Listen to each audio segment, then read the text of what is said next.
নমস্কার, আপনাদের সকলকে স্বাগত জানিয়ে শুরু করছি আজকের পর্বের জনমত। আমি সুজিত চট্টোপাধ্যায় রয়েছি আপনাদের সঙ্গে। জনমতে বিভিন্ন ভাষ্য উঠে আসে, বিভিন্ন বক্তাদের বক্তব্য এবং গ্রাউন্ড জিরো থেকে যে প্রতিবেদনগুলো আসে সেই প্রতিবেদনগুলো থেকে অনেক ভাষ্য পাওয়া যায়। এটা লাইভ স্ট্রিমিংয়ে আপনারা আপনাদের মতামত জানাতে থাকুন। অত্যন্ত একটা গভীর সংকটজনক পরিস্থিতি চলছে। রাজ্যে একটা সাম্প্রদায়িকতার বিষ বাষ্প তৈরি হয়েছে এবং যে পরিস্থিতি তৈরি হয়েছে মুর্শিদাবাদ শুরুটা মালদা মোথাবাড়ি দেখে শুরু হয়েছিল। এই ফেজে পুরোটাই হচ্ছে ওয়াকফ অ্যামেন্ডমেন্ট যে আইন, সে আইনের জেরে বিভিন্ন জায়গায় পথে নেমে এসে রেলের উপর আক্রমণ, কোথাও কোথাও হচ্ছে হিন্দুদের অনেকগুলো জায়গায় আক্রান্ত হওয়ার খবর পাওয়া গেছে এবং কেন্দ্রীয় যৌথ বাহিনী ইতিমধ্যেই নেমে গেছে। এবং কলকাতা সহ পশ্চিমবঙ্গ পুলিশের বেস্ট অফিসার যারা রয়েছেন, বিভিন্ন উচ্চ পদস্থ কর্তা ব্যক্তি যারা রয়েছেন, তাদের প্রত্যেককেই মুর্শিদাবাদে নিয়ে যাওয়া হয়েছে এবং মুর্শিদাবাদে সেখানে শামসেরগঞ্জ বিভিন্ন জায়গায় রয়েছেন এবং কেন্দ্রীয় বাহিনী বিভিন্ন জায়গায় তারা টহল দিচ্ছেন। এই মুহূর্তে সেই ছবি, সেই স্টাইল বাজার যেখানে ভাঙচুর হয়েছিল গতকাল। এবং এই ছবি বাংলাদেশে, শুরু থেকেই বলছিলাম যে বাংলাদেশে যে রাজনীতি এবং বাংলাদেশে যেভাবে চলছে তার একটা আঁচ সীমান্তবর্তী পশ্চিমবঙ্গের জায়গাগুলোতে পড়বে, এটা সহজে অনুমেয় ছিল। কিন্তু কিভাবে পড়বে এবং কেমনভাবে পড়বে তার একটাকে লেখ চিত্র আজকে আপনাদের কাছে তুলে দেবো। তাহলে পরিষ্কার হবে যে কিভাবে বাংলাদেশ থেকে মদতগুলো তৈরি হচ্ছে। এবং এই ক্ষেত্রে অনেকেই বলছেন জামাত ইসলামীর একটা ভূমিকা। আমরা জানি না এটা পরবর্তী ক্ষেত্রে, তার কারণ তদন্তগুলো খুব জোর গতিতে চলছে। এখন পরিস্থিতিকে নিয়ন্ত্রণে আনার চেষ্টা করছে রাজ্য এবং কেন্দ্রীয় সরকারের যৌথ বাহিনীর একেবারে চিরুনি তল্লাশি চলছে। গ্রেপ্তারের সংখ্যা বাড়ছে বিভিন্ন জায়গায়, বহু জায়গায় লুটতরাজের যে ছবিগুলো এবং ভাঙচুর যেভাবে করা হয়েছে তা কিন্তু ভাবিয়ে তুলেছে রীতিমতো প্রত্যেককেই। আমি সরাসরি এখন এই মুহূর্তে এই শামসেরগঞ্জের যে ছবি আপনাদের কাছে পৌঁছে দিচ্ছে, বা বিভিন্ন প্রান্তে মালদা মুর্শিদাবাদে বহু পকেটে কিন্তু আবার নতুন করে উত্তেজনার রেশ পাওয়া যাচ্ছে। এটাও একটা এক্সক্লুসিভ একটা ডিজাইন কাজ করছে, মেটাকুলাস ডিজাইনের মতো। কি সেই ডিজাইন এক এক করে পর্দাফাশ করতে শুরু করব।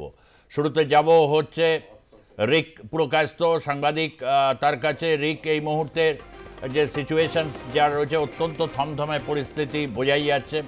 যৌথ বাহিনীও ঢুকে গেছে এবং অনেকে হচ্ছে চলে আসছেন, বিভিন্ন জায়গায় গিয়ে তারা আশ্রয় নিচ্ছেন। একটু দ্রুত একটু আপডেট নেব, কি আছে আপডেট?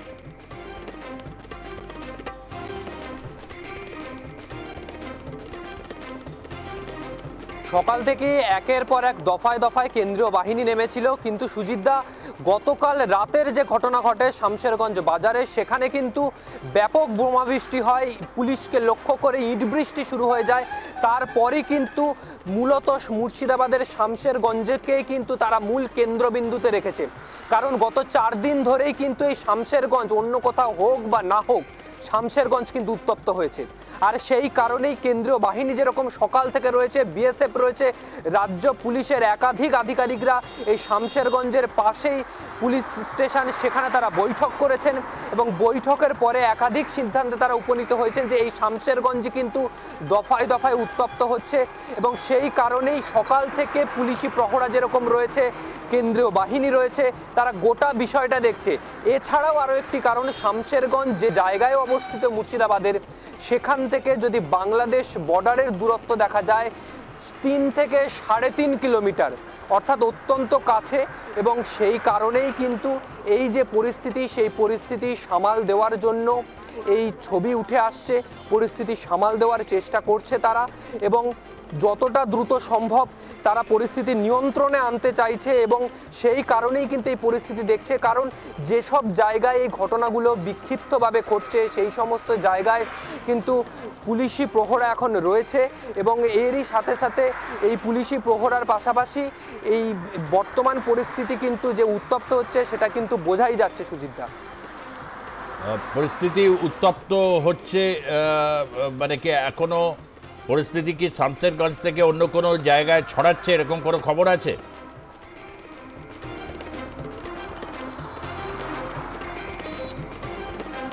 ওকে, পরিস্থিতি শামশেরগঞ্জের মধ্যেই রয়েছে, কিন্তু কিছু কিছু জায়গায় যাতে বিক্ষিপ্তভাবে অশান্তি আবার না ছড়াতে পারে সেই কারণেই কিন্তু এই যে বিভিন্ন জায়গায় ইন্টারনেট পরিষেবা ব্যাহত করা হয়েছে, এবং তারপরই কিছু কিছু জায়গায় মালদারও কিছু কিছু অংশে ইন্টারনেট পরিষেবা ব্যাহত রয়েছে। তারা ইন্টারনেট পরিষেবা এখন ব্যাহত রয়েছে। ধন্যবাদ। লেটেস্ট সিচুয়েশন আমরা দেখে নিলাম। এবার আমি দ্রুত কতগুলো আপনাদের পরিস্থিতির একটু আপডেট দেবো প্রতিবেদনের আকারে। প্রথমে হচ্ছে সেন্ট্রাল ফোর্স, সেখানে মুর্শিদাবাদে সেন্ট্রাল ফোর্স যৌথ বাহিনী তারা ইতিমধ্যে চিরুনি তল্লাশি শুরু করেছে বিভিন্ন জায়গায়। সেই ছবি প্রতিবেদনের আকারে আপনাদের কাছে তুলে ধরব।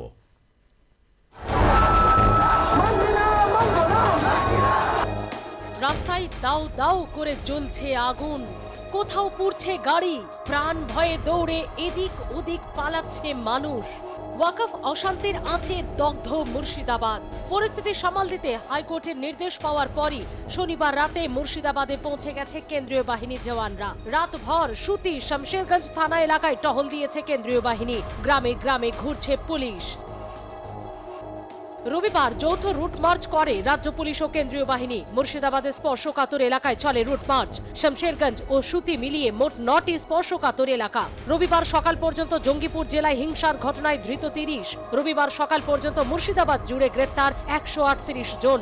দুলিয়ান ও সুতি স্টেশনে বেড়েছে নিরাপত্তা। উত্তরবঙ্গের সঙ্গে সংযোগ রক্ষাকারী জাতীয় সড়কে আধা সেনা মোতায়েন। মুর্শিদাবাদে রয়েছেন 23 দক্ষ পুলিশ কর্তা, রয়েছেন বিএসএফ এর আইজি, বিভিন্ন জেলার বাছাই করা পুলিশ কর্তা ও কর্মীরা রয়েছেন দায়িত্বে। 4 দিনের জন্য মুর্শিদাবাদে বিশেষ দায়িত্ব দেওয়া হয়েছে।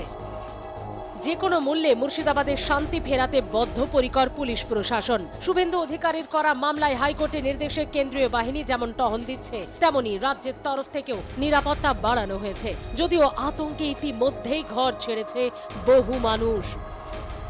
মুর্শিদাবাদ থেকে শঙ্কর গোস্বামীর রিপোর্ট, আর+ নিউজ। আপনারা দেখছেন কিভাবে বাড়িঘরদোর সেখানে ভাঙচুর করা হয়েছে। শামশেরগঞ্জ, যেখান থেকে 3 কিলোমিটার দূরে বাংলাদেশ বর্ডার, এবং শামশেরগঞ্জ থেকে অনেকেই বিভিন্ন পরিবার এখানে লক্ষণীয়ভাবে, এটা বলতে কোনো দ্বিধা নেই। যদি আমাদের ভারতবর্ষের সেন্সাস, যে কোনো সেন্সাসের দিকে তাকানো যায়, মুর্শিদাবাদে সেখানে জনসংখ্যা 70% মুসলিম জনসংখ্যা রয়েছে, 30% হিন্দু। যে কারণে বিভিন্ন সময়, কিছুদিন আগে এক বিধায়ক, নাম নিচ্ছি না, তিনি বলেছিলেন আমরা 70% কি করতে পারি দেখিয়ে দেবো। মালদা এই অঞ্চলেও একটা কিন্তু রয়েছে, যদিও সেখানে বিভিন্ন ক্ষেত্রে বৈষ্ণবনগরে গিয়ে অনেকে আশ্রয় নিচ্ছেন। বৈষ্ণবনগরটা ট্র্যাডিশনাল, এটা হচ্ছে সেখানে হিন্দু বেল্ট। এরকম একটা পরিস্থিতি চলছে। এই পরিস্থিতি বাংলায় ফিরে এসেছে, এবং এটার পেছনে একটা বড় কারণ ওয়াকফ যে অ্যামেন্ডমেন্ট আইন, সে আইনকে মন থেকে মেনে নিতে পারছেন না অনেকে, এবং তার মধ্যে সবচেয়ে অশান্ত পরিস্থিতি তৈরি হয়েছে মুর্শিদাবাদ এবং মালদা নিয়ন্ত্রণে। মালদা এখন অনেকটাই নিয়ন্ত্রণে, এবং মুর্শিদাবাদকে নিয়ন্ত্রণ করার জন্যে আধা সামরিক বাহিনী যেমন মজুদ রয়েছে জাতীয় সড়কে। কেন জাতীয় সড়ক দিয়ে শিলিগুড়ি করিডোরের দিকে যেতে হয়, শিলিগুড়ি পৌঁছানো এবং সেখান থেকে উত্তর পূর্ব ভারতের দিকে পৌঁছানোর বিষয়টা রয়েছে। এই সমস্ত দিক থেকে আজকে আলোচনায় যারা রয়েছেন, এটাকে একদম চুলচেরা বিশ্লেষণ করব যে কেন এরকম পরিস্থিতি তৈরি হলো, কি কারণ কাজ করছে, কি মডেল কাজ করছে, সমস্ত আপনাদের কাছে তুলে ধরবো। গোটা পর্বটাই অত্যন্ত আকর্ষণীয় হতে চলেছে, এবং আপনারা আমাদের সঙ্গে থাকুন। রয়েছেন ডক্টর আশিস দাস, ইতিহাসের অধ্যাপক, তাকে স্বাগত জানাচ্ছি। রয়েছেন কলকাতা পুলিশের প্রাক্তন ডিসি, তিনি রয়েছেন সত্যজিৎ ব্যানার্জি, কলকাতা পুলিশের একজন দক্ষ প্রাক্তন পুলিশ কর্তা, ডিসি পদে ছিলেন।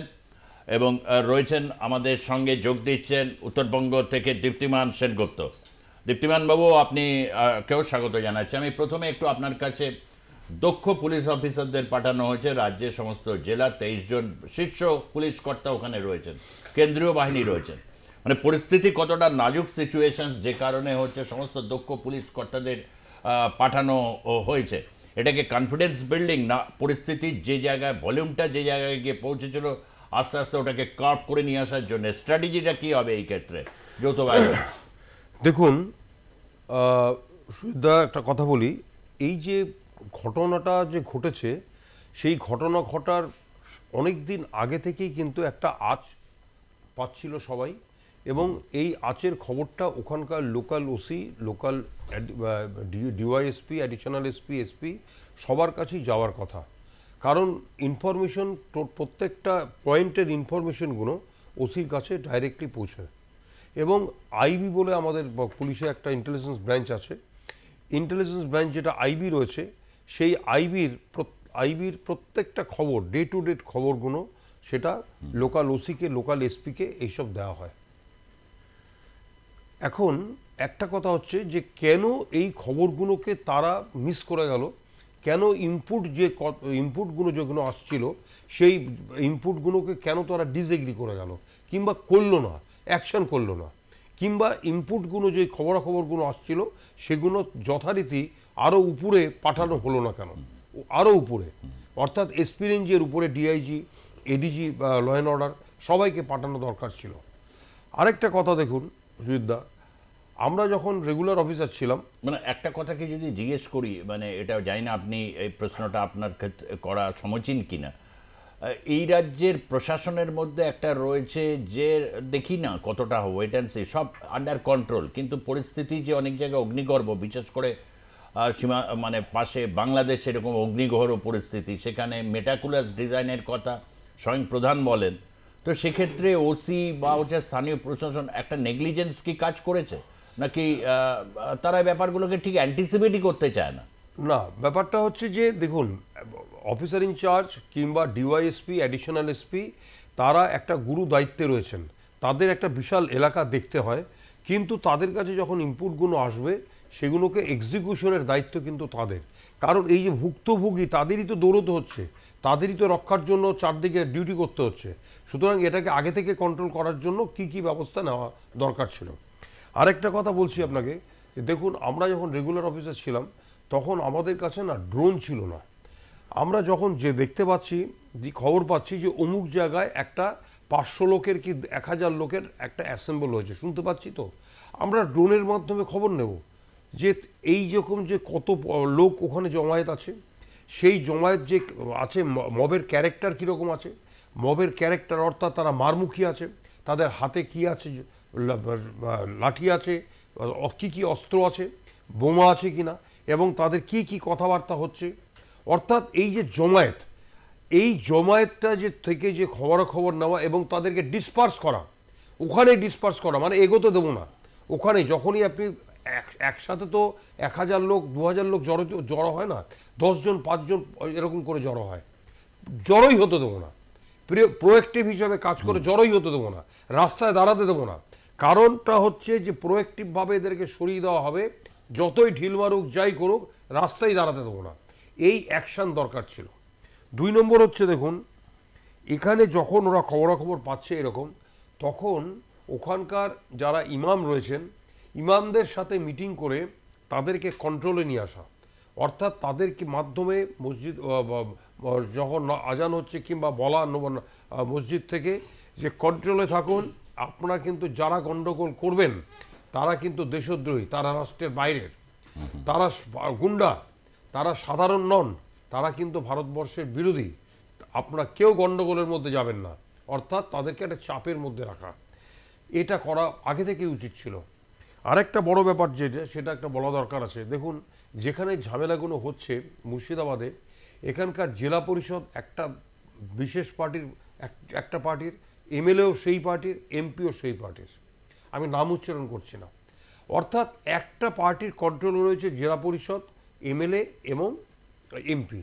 তাহলে তারা কেন ওই অ্যাজিটেট যখন জমায়েত হচ্ছে তাদের কাছে গিয়ে বলা তোমরা এখান থেকে ডিসপার্স করো, নাহলে পুলিশ লাঠিচার্জ করবে, তোমরা এখান থেকে ডিসপার্স করো, জমায়েত করতে দেবো না, 10 জনও জমায়েত করতে দেবো না, 15 জন জমায়েত করতে দেবো না, ডিসচার্জ লাঠিচার্জ করবে, তোমরা এখান থেকে সরে যাও, তোমরা ভারতবর্ষ যদি শান্তি মেনটেন করতে চাও এখান থেকে সরে যাও, যদি না সরো তোমরা গুন্ডা, তোমরা এখানকার লোক নও, তোমরা রাষ্ট্রদ্রোহী লোক। এই যে প্রোঅ্যাক্টিভ কাজগুলো, এইগুলো যদি প্রথম থেকেই করা হতো তাহলে কিন্তু আজকে এই অ্যাসেম্বলিটা হতে পারতো না, ঝামেলাটাও হতো না। মানে এক কথায় বলা যেতে পারে কোনো প্রোঅ্যাক্টিভনেস কিছু নেই। আমি এখান থেকে আশিসবাবু এটা বলছি, যেখানে আমরা দেখছি বাংলাদেশে এই অবস্থা, ওখানে পুলিশের কী অবস্থা, আনসার বাহিনীর কী অবস্থা, আর্মির ম্যাজিস্ট্রেসি থাকা সত্ত্বেও কী ব্যবস্থা, এবং জামাতের দাপাদাপি সবই তো 8 মাস ধরে দেখতে পাচ্ছি। এবং ওয়াকফের ব্যাপারে একটা রিয়াকশানসের মানে একটা মানে ছিল, কিন্তু রিয়াকশানসটা এটা বেঙ্গলে যখন মুর্শিদাবাদ বা মালদার মোথাবাড়ি থেকে হচ্ছে, তখন নিঃসন্দেহে একটা কথা বলতেই হয় যে এই আন্দোলন বা যে কোনো ক্ষেত্রে ক্ষোভ বিক্ষোভ থাকতেই পারে, কোনো একটা নতুন আইন এলে এটা নতুন কোনো ব্যাপার নয়, আন্দোলন হয়, কিন্তু আন্দোলনের নামে এই যে চরম গুন্ডামি, এ কি পরিষ্কার ইঙ্গিত দিচ্ছে এর মধ্যে মৌলবাদী এলিমেন্ট যারা রয়েছে, এবং রক কাটা, তারপর অগ্নিসংযোগ দেওয়া, এগুলো তো বিশেষ ধরনের ট্রেন লোক ছাড়া এই ধরনের কাজ করতে পারে। পুলিশের গাড়িতে জেনে বুঝে কি রিয়াকশন ভবিষ্যতে হতে পারে, তারপরেও আগুন লাগানো। না, শুধু পুলিশের গাড়ি নয়, বাস, স্কুল বাস একদম, এবং ছাত্রছাত্রী সমেত বাস, তাদেরকে নামিয়ে নেওয়া হয়েছে ছাত্রছাত্রী, মানে কেউ বাদ যায়নি এবারে। নর্থ বেঙ্গল স্টেট ট্রান্সপোর্ট অথরিটির বাস, অর্থাৎ বাস, স্কুল বাস আর অন্যান্য মিনি বাস এবং পুলিশের গাড়ি, অ্যাম্বুলেন্স, সবচেয়ে বড় কথা অ্যাম্বুলেন্সের অক্সিজেন সিলিন্ডার পর্যন্ত বার করা হচ্ছে ওই অবস্থায়। এক্স্যাক্টলি, হ্যাঁ আশিস বাবু। এটা হচ্ছে সুজিত দা, সত্যজিৎ বাবু যে আজকের পরিস্থিতির ওপর বা গতকালের পরিস্থিতির ওপরে যে পর্যবেক্ষণটা রাখলেন, সেটা হচ্ছে পুলিশ প্রশাসন একটা বিশেষ পরিস্থিতিতে যে আইডিয়াল সিচুয়েশনে কি ভূমিকা নেবে তার একটা চিত্র উনি রাখলেন, এবং এই চিত্রটাই স্বাভাবিক হওয়া উচিত। কিন্তু বিগত 2 দিন ধরে বা তার আগের দিন থেকে আমরা যে পুলিশ এবং প্রশাসনের যে অদক্ষতা, রাজ্য পুলিশ প্রশাসনের যে অদক্ষতা, সেটা একদম পরিষ্কার, চোখের সামনে এটা পরিষ্কার হয়ে গেছে। তার মানে এটা দাঁড়াচ্ছে, সেটা হচ্ছে যে আইবি, ইন্টেলিজেন্স ব্রাঞ্চ বলে যে একটা বস্তু থাকে পুলিশের মধ্যে, তারা তাদের কোনো ভূমিকা পালন করতে পারেনি। কিন্তু এখানে যেটা এর থেকে বড় প্রশ্ন, সত্যি কি পুলিশ পারেনি, নাকি পুলিশকে এই কাজগুলো করতে দেওয়া হয়নি, নাকি এই পরিস্থিতিটা হোক এটা শাসক দল এবং বিরোধী দল দুপক্ষই চেয়েছিল? এই প্রশ্নটার উত্তর খোঁজাটা কিন্তু সবথেকে জরুরি। কারণ এই ধরনের পরিস্থিতিগুলো যখন তৈরি হয়, এই পরিস্থিতি তৈরি করার ক্ষেত্রে কিছু নির্ণায়ক শক্তি আড়ালে কাজ করে। সেই আড়ালের লোকগুলোকে আমরা আইডেন্টিফাই করি না, আমরা আইডেন্টিফাই করি মাঠে ময়দানে যারা এই দাঙ্গাই তো হচ্ছে, দাঙ্গায় যারা যুক্ত হয় তাদেরকে আইডেন্টিফাই করি। কিন্তু এই দাঙ্গাগুলো বা এই ধরনের ঘটনার পেছনে যে পরিকল্পিত মাথাগুলো কাজ করে, সেগুলোকে আমরা কখনো আইডেন্টিফাই করি না। পুলিশ প্রশাসনের কিন্তু এটাও আইডেন্টিফাই করা উচিত বলে আমার মনে হয়। এই যারা এই রাস্তায় গুন্ডামি করছে, বদমাইশি করছে, মানুষের মধ্যে লড়াই করছে, এখানে ধর্মটা খুব একটা গুরুত্বপূর্ণ নয়, ধর্মের জিগির তুলে লড়াই বাঁধানোটা গুরুত্বপূর্ণ। তাদেরকে ধরে এনে তাদেরকে জেরা করে, সত্যজিৎবাবু আগের দিনের চ্যানেলে একটা জায়গায় বলছিলেন যে একটা সময় ছিল এই রাস্তায় মাঠে যারা এই ধরনের ঘটনা ঘটায় তাদেরকে ধরে এনে জেরা করে কারা এর পেছনে আছে, কারা উস্কানি দিচ্ছে, কারা এটা করতে বলেছে, সে তাদেরকে আইডেন্টিফাই করার একটা প্রক্রিয়া থাকে। সেটাতে কিন্তু এদের কোনো উদ্যোগ আছে বলে মনে করি না। 1, 2, সত্যজিৎবাবু আর একটা খুব ভালো কথা বলেছেন, সেটা হচ্ছে ওখানকার এমপি কোথায়? মানে আপনি ইউসুফ পাঠানের কথা বলছেন? কোথায়? ওখানে খলিলুর রহমানের তার বা না, এমনি গোটা মুর্শিদাবাদের একটা কেন্দ্রের, ওই কেন্দ্রে যে গন্ডগোল হচ্ছে না তা তো নয়, সেখানে কোথায় এমপি কোথায়? না, খলিলুর রহমান বা ইউসুফ পাঠান কোথায়? তারও তো থাকা উচিত মাঠে ময়দানে। মানে যাদেরকে এমপি, ইউসুফ পাঠান এমপি, যাদেরকে যারা জনপ্রতিনিধি, তাদের একটা দায়িত্ব থাকে, এই সময় গুরুত্বপূর্ণ দায়িত্ব থাকে, এবং সমস্ত এমএলএ সরকারের, প্রায় সমস্ত এমএলএ সরকারের, উনি বলেন জেলা পরিষদ সরকারের। তাহলে প্রশাসনিক মুখগুলো কোথায় এখানে? তারা এই বিষয়গুলোকে ঠান্ডা করার জন্য কি পদক্ষেপ নিচ্ছে? তারা জিতেছে মানে তাদের নিয়ন্ত্রণে আছে মানুষজন, তাহলে তাদেরকে নিয়ন্ত্রণ করতে পারছে না কেন? পারছে না করছে না? এই প্রশ্নটা কিন্তু আজকে সবথেকে আমার গুরুত্বপূর্ণ বলে মনে হচ্ছে। ওকে, আমি আসবো দীপ্তিমান সেনগুপ্তের কাছে। আসার আগে একটা কি কোনো বাংলাদেশ যোগ পাওয়া যাচ্ছে? ভালো কথা আপনাদেরকে জানিয়ে রাখি, বাংলাদেশে সেনাবাহিনীকে একটা প্রোঅ্যাক্টিভ একটা জায়গায় একটু হতে দেখা গেল। মার্চ ফর ঢাকা, সেই ছবিটা একটু দেখাতে বলবো। মার্চ ফর ঢাকা, প্যালেস্টাইনের সমর্থনে ফিলিস্তিনের সমর্থনে সেখানে একটা 10 লক্ষ মানুষের জমায়েত হয়েছিল এবং সেই জমায়েতে কালো পতাকা, এবং সেই কালো পতাকা অর্থাৎ কোথাও যদি আইসিস বা এই ধরনের কোনো এলিমেন্ট দেখা যায়, সেটা কিন্তু সেনাবাহিনী অনেক ক্ষেত্রে তারা কেড়ে নিয়েছে। এরকম একটা ছবি কিন্তু অনেক দেখা গেছে এবং নিয়ে তারা সেগুলোকে খুলে ফেলেছে। সে ছবি আপনারা দেখতে পাচ্ছেন মার্চ ফর ঢাকাতে এটা হয়েছে। এটা কিন্তু আর্মি এরকম তাদের থেকে নিয়েছে, একদম পুরোপুরি পরিষ্কার রয়েছে। এবং কোথাও এই ধরনের দেখা গেছে মানবতার যেখানে আক্রান্ত হয়েছে সেই জায়গাগুলোতে অনেক আন্দোলন কিন্তু হাইজ্যাক হয়েছে। এরকম বিভিন্ন মৌলবাদী শক্তিগুলো তারা হাইজ্যাক করে নিয়ে তারা একটা অন্য পরিস্থিতি নিয়ে গেছে, যেখানে গণতান্ত্রিক আন্দোলনগুলো পরবর্তী অধ্যায়ে মুখ থুবড়ে পড়েছে। বাংলাদেশের এই ছবিটা দেখে আমি সরাসরি একটি প্রতিবেদনকে নেব। এই যে বাংলাদেশ লাগোয়া মুর্শিদাবাদ বা মালদা, এই যে বিভিন্ন সময় অশান্ত হচ্ছে বিভিন্ন পরিস্থিতিতে, এবং ওয়াকফ সংশোধনী আইনে পর্যবসিত হবার পর যে পরিস্থিতি আমরা দেখলাম শামশেরগঞ্জ, সুতি, এই সমস্ত এলাকায়, সেখানে কি বাংলাদেশের যোগ থাকতে পারে? প্রতিবেদন দেখুন, তাহলে বুঝতে পারবেন। তারপর আসবো দীপ্তিমান সেনগুপ্তের কাছে অ্যানালিসিস নিতে।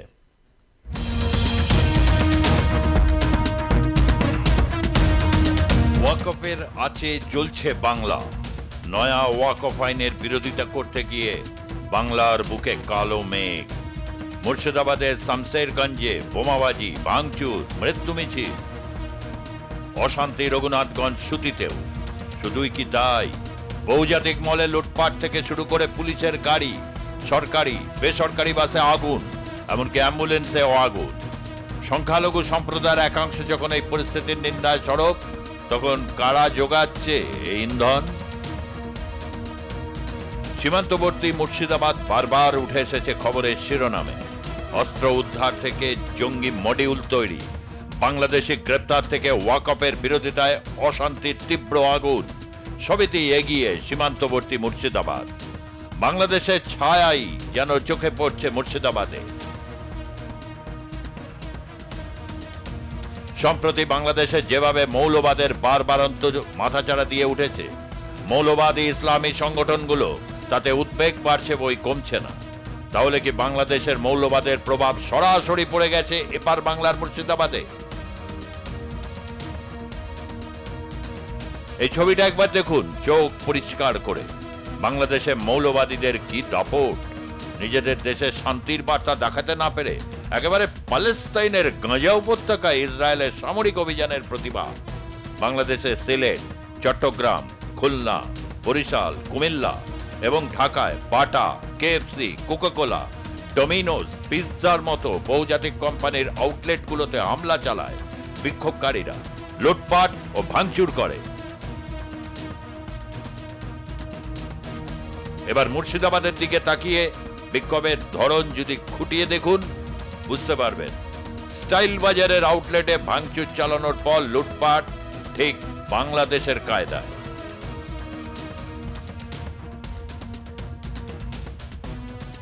ইতিমধ্যে বিএসএফ এর গোয়েন্দা শাখা একটি রিপোর্ট তৈরি করেছে, তা আইজির কাছে ইতিমধ্যে জমা করা হয়েছে। সেখানে স্পষ্ট করে বলা হয়েছে, মালদা মুর্শিদাবাদের ওপারে রয়েছে বাংলাদেশের চাপাই নবাবগঞ্জ, যে এলাকা সব থেকে উপদ্রুত এলাকা বলে বাংলাদেশ প্রশাসনও জানায়। সেখানে দিনের পর দিন যে মৌলবাদীরা তাণ্ডব দেখিয়েছিল, তাদের সম্পূর্ণ ইন্ধন উস্কানি রয়েছে। তাতে পা দিয়ে ওপার বাংলায় মুর্শিদাবাদ, মালদার বিভিন্ন জায়গায় অশান্তিকর পরিস্থিতি তৈরি করছে। রিপোর্টে এ উল্লেখ করা হয়েছে, যে কায়দায় বাংলাদেশের বিভিন্ন অংশে লুটপাট চালানো হয়েছে, পুলিশ আক্রান্ত হয়েছে, পুলিশের গাড়ি ভাঙচুর হয়েছে, সেই একই কৌশল অবলম্বন করছে এপারের তাণ্ডবকারীরাও। কৌশলগত দিক থেকে দুই ক্ষেত্রে অনেক সামঞ্জস্য রয়েছে। মুর্শিদাবাদের উপর মালদা আরো বেশি টার্গেট হতে পারে। ইতিমধ্যে রাজ্য পুলিশকে বিএসএফ এর তরফ থেকে সচেতন করা হয়েছে। বিএসএফ এর যে অরক্ষিত এলাকাগুলো রয়েছে, সেই জায়গাতে বসেই ওপারের মৌলবাদীরা এখানকার লোকেদের সঙ্গে বৈঠক করছেন, এমনকি ভিডিও কনফারেন্সে বৈঠক করেছে বলে বিএসএফ এর ইন্টেলিজেন্স টিম জানতে পেরেছে। এই আবহে আজ একটি ভিডিও পোস্ট করে বিজেপির রাজ্য সভাপতি সুকান্ত মজুমদার অভিযোগ করলেন, মমতা বন্দ্যোপাধ্যায় পশ্চিমবঙ্গের মুর্শিদাবাদকে গ্রেটার বাংলাদেশ বানাতে চাইছে। পোস্টে সুকান্ত লেখেন, ব্যর্থ মুখ্যমন্ত্রী তার স্বপ্নের গ্রেটার বাংলাদেশ বানানোর বরাত যাদের কাছে দিয়েছে তার শুরুটা আসলে মুর্শিদাবাদ থেকে হয়েছে। মমতা বন্দ্যোপাধ্যায়ের তোষণে সরকারের বিরুদ্ধে পশ্চিমবঙ্গের হিন্দুরা এখনই জাগরিত ও সংগঠিত না হলে আগামী দিনে পশ্চিমবঙ্গের মাটিতে হিন্দুদের অস্তিত্ব মুছে ফেলার এই জঘন্য চক্রান্ত প্রতিরোধ করা সম্ভব হবে না। এদিকে অগ্নিগর্ভ মুর্শিদাবাদে আপসপা জারির দাবি তুললেন বিজেপি সাংসদ জ্যোতির্ময় সিং মাহাতো। কেন্দ্রীয় স্বরাষ্ট্রমন্ত্রী অমিত শাহকে জ্যোতির্ময় লেখেন, রাজ্যে বারবার হিন্দুদের উপর ধর্মীয় কারণে আক্রমণ ঠেকাতে সীমান্তবর্তী জেলাগুলোতে উপদ্রুত এলাকা ঘোষণা করে আপসপা জারি করা হোক। তৃণমূল কংগ্রেসের আমলে রাজনৈতিক তোষণ ও প্রশাসনিক উদাসীনতার জেরে হিন্দু সম্প্রদায়ের উপর টার্গেট করে হামলা করা হচ্ছে। ওয়াকফ ঘিরে যে অশান্তির বাতাবরণ তা কি শুধু আইন অমান্যের দাবি নাকি এর নেপথ্যে রয়েছে অন্য কিছু? বাংলার ভোট রাজনীতির আড়ালে যেভাবে মাথাচাড়া দিয়ে উঠছে মৌলবাদী সংগঠনগুলো, তাতে উদ্বেগ বাড়ছে বই কমছে না। তাহলে কি বাংলাদেশের মৌলবাদের সরাসরি প্রভাব পড়ছে এপার বাংলার মুর্শিদাবাদে? এই প্রশ্ন বিভিন্ন মহলে। রাজনৈতিক বিশ্লেষকরা এই সমস্ত দিকই খতিয়ে দেখছেন, আর আমরাও অন্তর্তদন্তের মাধ্যমে আপনাদের কাছে তুলে ধরছি বিভিন্ন প্রতিবেদন। ব্যুরো রিপোর্ট, আর+ নিউজ। হ্যাঁ, দীপ্তিমান বাবু, আসছি আপনার কাছে, আসছি। আপনি কিছু বলতে চাইছেন? আমি সুজিতদা, আপনি যে প্রতিবেদনটা দেখালেন সেই প্রতিবেদনটা থেকে আমি দুটো তিনটে আমার অবজারভেশন আপনাকে বলছি এখানে, এবং পশ্চিমবঙ্গের মানুষকে শোনানোর জন্য বলছি। সেটা যে বিক্ষোভের প্যাটার্নটার সাথে 5ই আগস্টের অভ্যুত্থানের আগে বাংলাদেশের হাসিনা বিরোধী সরকারের বিরুদ্ধে বাংলাদেশের মানুষের বিক্ষোভের যে প্যাটার্নটা তার সাথে কিন্তু ভীষণ মিল আছে। 1, 2, বেশ কিছু জঙ্গি ওই সময়কালে ওই এলাকা থেকে ধরাও পড়েছিল আমাদের রাজ্যে, বেশ কিছু জঙ্গি। 3, সেটা হচ্ছে আপনি শেষ করলেন না, নেপথ্যে অন্য কিছু আছে কি না। এর নেপথ্যে তো অন্য কিছু আছে, কারণ আমরা যে সময়টার মধ্যে দিয়ে যাচ্ছি সেই সময়টাই বিগত সুপ্রিম কোর্টের ওই রায়ের পরে 26,000 চাকরি হারা হয়েছে মাস্টারমশাইরা, যোগ্য অযোগ্য এই তর্ক বিতর্কে আমি যাচ্ছি না এখানে। তাহলে আমাকে এই যে 26,000 চাকরিহারা মানুষের যে দীর্ঘশ্বাস, তাদের যে আন্দোলন, তাদের যে লড়াই, বেঁচে থাকার লড়াই, সেই লড়াইয়ের বিষয়টাকে আমাকে তো ভিন্ন খাতে প্রবাহিত করতে হবে। এবং নেপথ্যে হচ্ছে এটা, এই যে বাইনারি তৈরি করো, সামনে 26-এর ভোট বললেন আপনি, 26-এর ভোটের বাইনারিটা যদি আমি এখন থেকে তৈরি না করি, তাহলে যে বাইনারি দিয়ে, যে বাইনারিকে চালিয়ে আমরা এতকাল ধরে ক্ষমতায় আছি, তাহলে সেটা কিন্তু মুছে যাবে। সুতরাং এই বাইনারিটা শাসককে এবং বিরোধী দলকে করতেই হবে 26-এর নির্বাচনের দিকে তাকিয়ে। এখানে হিন্দু মুসলমানটা গুরুত্বপূর্ণ নয়, এখানে ভোটটা গুরুত্বপূর্ণ। আর ওয়াকফ বিরোধী আন্দোলনের বিরুদ্ধে তো অন্য পন্থা নেওয়ার সুযোগ আছে রাজনৈতিক দলগুলোর। সুপ্রিম কোর্টে যেতে পারে, তো আদালতে যেতে পারে। গুন্ডা আমি বা ওজন একদম বেছে বেছে টার্গেটেড, এরকমও দেখা গেছে বিভিন্ন জায়গায়। ধনী ওখানে যারা মুসলিম ব্যবসায়ী আছে তাদের গাড়িগুলো অক্ষত রয়েছে, কিন্তু বেছে বেছে হিন্দুদের গাড়িগুলোকে টার্গেট করা হচ্ছে। একদম, আমি তো এই কথাটাই আপনাকে বলছি। আপনাকে হিন্দু মুসলিম লড়াই একটা ঘটাতেই হবে 26-এর আগে, না হলে শাসক দলের গদি থাকবে না, বিরোধী দল ক্ষমতায় আসবে। এই তত্ত্বটা মানুষের সামনে প্রতিষ্ঠিত করা যাবে না। কেউ বলছে না ভাই দাঙ্গাটা বন্ধ করো, নিজেদের মধ্যে মারামারিটা বন্ধ করো, এটা দরকার নেই। হিন্দু মুসলিম এটা বলতেই হবে বারবার। ওকে, হ্যাঁ দীপ্তিমান বাবু, আপনি প্রতিবেদন দেখলেন, কোথাও কি এটা এই চাপাই নবাবগঞ্জ, এটা অনেকেই বলছেন আর কি যে ভূ রাজনৈতিক জায়গা থেকে ওই জায়গাটি একটি জামাতেরও একটা ভালো স্ট্রং হোল্ড। কোথাও কি আপনার মনে হয় এই সমস্ত দেখে কোন কোন এলিমেন্টগুলো এর মধ্যে যুক্ত থাকতে পারে বলে আপনি অনুমান করছেন? এখন পর্যন্ত আমি আলোচনার মধ্যে যেটা শুনতে পেলাম যে ওখানকার যে কাজ করার ধরন এবং এখানকার যে কাজ করার ধরন, এগুলো সবই একই রকমের। আমি ওই ব্যাখ্যাতে নতুন করে যাচ্ছি না। যেটা আমার কাছে গুরুত্বপূর্ণ বলে মনে হয়েছে যে কোনো আন্দোলন করতে গেলে অর্থের দরকার। আমি ওখানে যারা পুলিশ, মানে যিনি পুলিশ আধিকারিক আছেন, ওনার নিশ্চয়ই অভিজ্ঞতার মধ্যে আছে যে এই মালদা মুর্শিদাবাদ অর্থাৎ চাপাই নবাবগঞ্জ ছিল বলে বর্তমানেও আছে জাল বা ফেক নোটের একটা করিডোর। যে কোনো আন্দোলন হতে গেলে সেখানে টাকার প্রয়োজন, সেই টাকা সাপ্লাইয়ের ফেক নোট ওখান দিয়ে আসছে। ভবিষ্যতে আপনি এটা এখানে পাবেন। কিন্তু আমি বলছি এর উদ্দেশ্যটা ভিন্ন। ভিন্ন কেন বলছি, যে ওয়াক অফ নিয়ে হঠাৎ সারা ভারতবর্ষের মধ্যে পশ্চিমবাংলা খেপে গেল কেন? আমি তার একটু পেছনে চলে যাচ্ছি। হুমায়ুন কবির বলেছিলেন যে আমরা 70% কেটে ভাসিয়ে দেবো, নাম উল্লেখ করে বলছি, তারা যদি আমার বিরুদ্ধে কিছু আইনি ব্যবস্থা নিতে পারেন তো নেবেন, আমি আমার কথা বলছি। হুমায়ুন কবির বলেছেন, ববি হাকিম বলেছেন, সিদ্দিকুল্লাহ চৌধুরী বলেছেন, এবং যে কথাগুলো বলেছেন সেই কথাগুলো একটি মানে সাংবিধানিক শপথ নিয়ে যে পদ তিনি হোল্ড করছেন সেখানে তিনি এই কথাটা বলতে পারেন না, নাম্বার 1। নাম্বার 2, আপনারা যদি মনে করেন যে এটা খুব একটা সাধারণ ঘটনা, আমি মনে করি না। তার কারণ বিএসএফ এর, আমি আমার ছিটমহলের আন্দোলনের সময় আমার অভিজ্ঞতা দিয়ে বলছি, আমি বিভিন্ন ইন্টেলিজেন্স সংস্থার সঙ্গে মানে একসঙ্গে কাজ করার সুযোগ পেয়েছি। সেখানে একটা বৈশিষ্ট্য ছিল, বিএসএফ এর জি কোম্পানির কাছে যদি কোনো বিশেষ খবর যেত যেটা স্টেট কনসার্ন, তাহলে সেটা স্টেটের কাছে পাঠিয়ে দেওয়া হতো, আবার স্টেটের কাছে যদি থাকতো তাহলে সেটা বিএসএফ এর কাছে পাঠিয়ে দেওয়া হতো। প্রশ্নটা হচ্ছে যে এখানে যে খবরটা বিএসএফ এর জি কোম্পানির কাছে ছিল, আপনারা ভালো করে ইনভেস্টিগেশন করুন যে অলরেডি বিএসএফ তার খবর স্টেটকে পাঠিয়ে দিয়েছে, তাহলে স্টেট অ্যাক্টিভ হলো না কেন? যেটা বললো যে স্টেটের আইবি খারাপ আছে ইত্যাদি, আমি বলছি কোনো কিছুই খারাপ নেই। আসলে ব্যাপারটা সম্পূর্ণ ভিন্ন। আমি আপনাদের এখনো বলছি এটা ঠিকই পলিটিক্যাল ইস্যু, কিন্তু আসল যে জায়গাটাতে গন্ডগোলটা হয়েছে সেই গন্ডগোলের জায়গাটা বুঝতে হবে।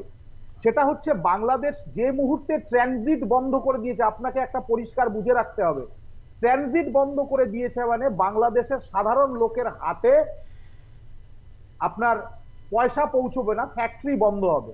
আর ফ্যাক্টরি যদি বন্ধ হয়ে যায়, পয়সা যদি না থাকে, খালি পেটে কেউ ধর্মের কথা শোনে না, ধর্মের জিগির শোনে না। বাংলাদেশে মার খাওয়ার মতো পরিস্থিতি হয়েছে। সেই বিষয়টাকে ইন্ডিয়াতে ছড়িয়ে দিয়ে ভারতের অর্থনীতিকে একদিকে হচ্ছে লাইন খোলা, অপর দিকে হচ্ছে যদি কমিউনাল কোনো কিছু হয় তার মধ্য দিয়ে অর্থনীতিকে আঘাত করা, এবং সর্বশেষ ওখান থেকে ফেক নোট পাঠিয়ে অর্থনীতির আরো 12টা বাজানো, এই পুরোটার মধ্যে একটা চক্র কাজ করছে। যদি আমার তদন্ত ভুল না হয়, আমার আইডিয়া, আমার যে অভিজ্ঞতার থেকে আমি বলছি, এটা গেল একটা পার্ট। আর দ্বিতীয় পার্টটা কোথায়? দ্বিতীয় পার্টটা হচ্ছে বাংলাদেশে গতকালকে বাংলাদেশের যিনি প্রধান উপদেষ্টা, ফেক নোবেল জয়ী, সেই ব্যক্তিটি 8 মিনিটের ব্যবধানে 2টো প্রেস কনফারেন্স করেছে। একটাতে বলেছেন যে ডিসেম্বরে উনি ভোট করবেন, আরেকটাতে বলেছেন 8 মিনিট পরে বলেছেন ডিসেম্বর থেকে জুনের মধ্যে ভোট করবে। আসলে কোনো একটা জায়গাতে এই ট্রানজিটটা বন্ধ করে দেওয়াতে বাংলাদেশের যারা এখন আছে এই জামাত ইত্যাদি কেন্দ্র করে, এবং যারা সরাসরি পশ্চিমী মদতপুষ্ট ভাবে এরা এখানে আছেন, এরা কিন্তু পশ্চিমের মদতপুষ্ট ছাড়া নয়। ওদের ইহুদি শুনলে পরে গায়ে জ্বালা হয়, কিন্তু আলেকজান্ডার সোরস এসে ওই নোবেল জয়ীর সঙ্গে গলা জড়াজড়ি করে দাঁড়িয়ে থাকে। আলেকজান্ডার সোরস হচ্ছে নিজে ইহুদি, তো সুতরাং সেগুলো নিয়ে এদের অসুবিধা নেই। আসল ব্যাপারটা হচ্ছে এই আন্তর্জাতিক পরিমণ্ডলে ভারতের ভাবমূর্তিটাকে মেলাইন করার জন্য পশ্চিমবঙ্গ সরকার সার্বিকভাবে কাজ করছে। আমি বলছি আফসা নয়, ওই আশপা নয়, আমি পরিষ্কারভাবে বলছি এই সরকারকে বরখাস্ত করা উচিত। এই সরকার বরখাস্ত না করলে ভারতের ধর্মনিরপেক্ষ ভাবমূর্তি ধ্বংস হবে।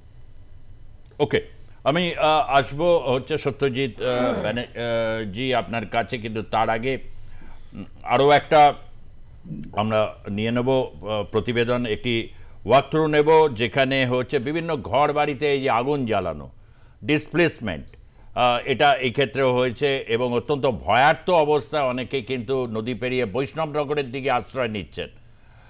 এই দৃশ্য দেখা গেছে। এটা নিঃসন্দেহে রাজনৈতিক একটা যেমন মেরুকরণের প্রশ্ন একটা আসছে, কিন্তু এখন যে পরিস্থিতিটা রয়েছে সেই পরিস্থিতি আগামী দিনে অনেকগুলো প্রশ্নের সামনে গিয়ে দাঁড় করাবে।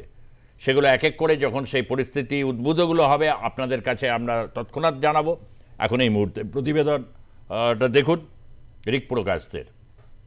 1,75,000 টাকা সব নিয়ে পালাচ্ছে। এখানে আমরা পার্মানেন্ট চাইছি যে আমাদের এখানে কোনো সেন্ট্রালের কোনো আমাদের ক্যাম্প হোক। একের পর এক উত্তেজনার ঘটনা মুর্শিদাবাদে। কিন্তু উত্তেজনার যে ঘটনা বা যে বাড়িঘর ভাঙচুরগুলো হচ্ছে, কাদের বাড়িঘর ভাঙচুর হচ্ছে? সাধারণ মানুষের। তারা কারা? যারা এই রাজ্যেরই বাসিন্দা, যারা হিন্দু, তাদেরই দেখে দেখে বাড়িঘর ভাঙচুর হচ্ছে। একথা আমরা বলছি না, যারা বলছেন, যাদের বাড়ি ভাঙচুর হয়েছে তারা নিজেরাই বলছেন। একটা গ্রামের 100-র ওপর বাড়ি আগুন ধরিয়ে দেওয়া হয়েছে, পুড়ে ছাই। পড়ে আছে বলতে কেবল ছাইয়ের স্তূপ।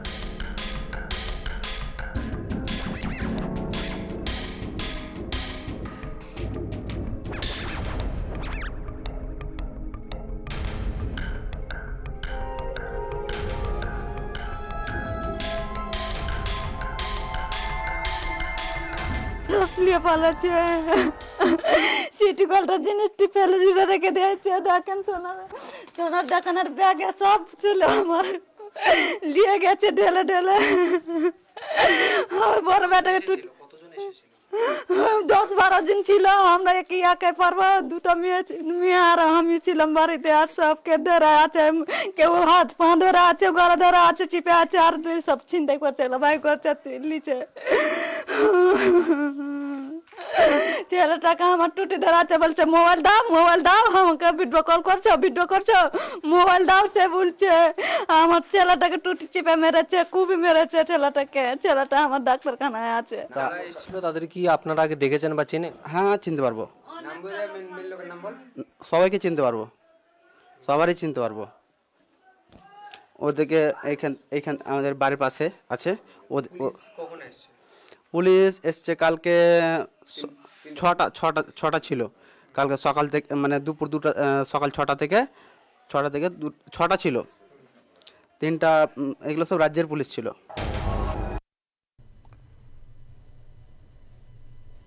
আমরা দেখালাম, এরপরেও আরও অনেক দৃশ্য রয়েছে, খুবই মর্মান্তিক। এই যে কথাটি বললো, চিনতে পারবে। আবার অনেকে বলছে যে চেনা যাচ্ছে না, অন্য জায়গা থেকে এসছে, কিন্তু এই স্পেসিফিক বলছে ওই এলাকায় থাকে, নামটা বলতে দ্বিধাগ্রস্ত, আগুন লাগানো বা এই সমস্ত কাজগুলোতে এসে লিপ্ত ছিল। কি ইন্ডিকেট করছে এটা?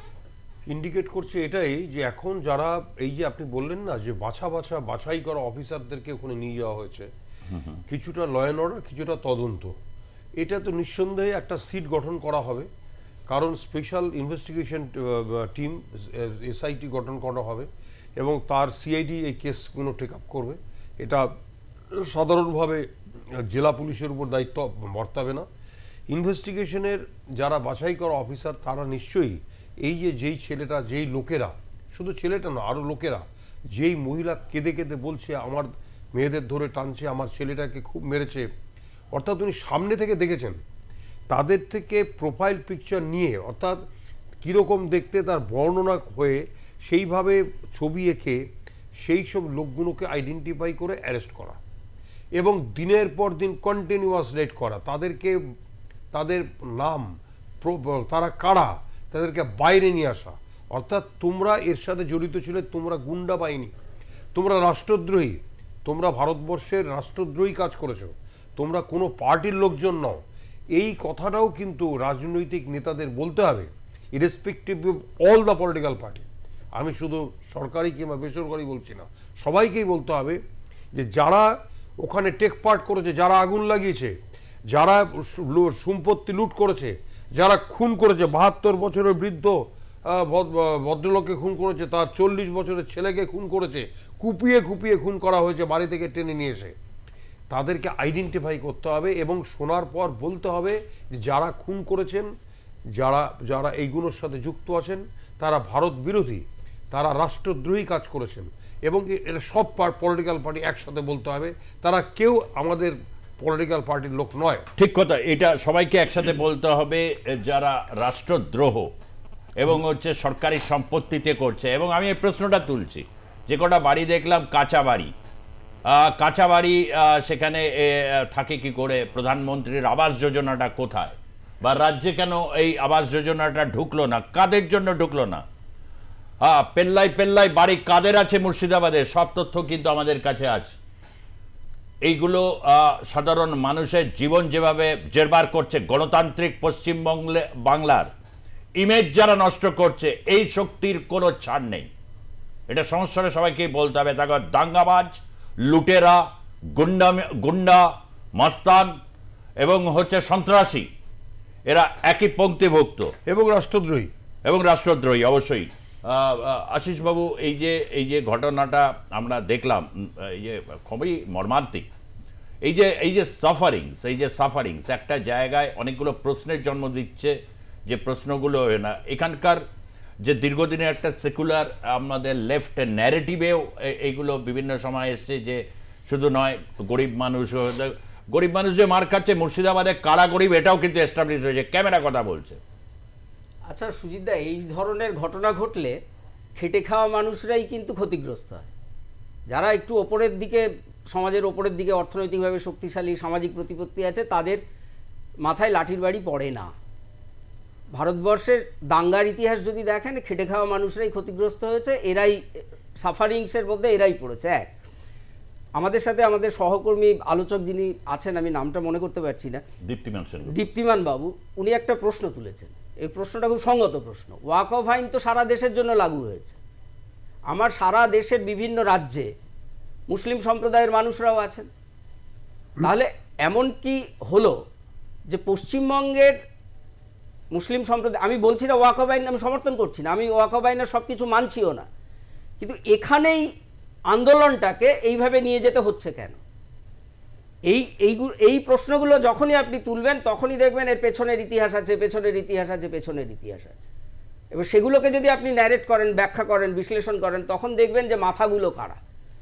ওয়াকফ আইনের বিরুদ্ধে তো পরিষ্কার বলা আছে, এই আইনের বিরুদ্ধে পার্লামেন্টে মানে সংসদে পাশ হয়েছে। আপনি সুপ্রিম কোর্টে যান, অলরেডি 4টে বিভিন্ন সংস্থা এবং রাজনৈতিক দল, 4টে না 5টা, অলরেডি সুপ্রিম কোর্টে একটা আপিলও করেছে এই ওয়াকফ আইনের বিরুদ্ধে।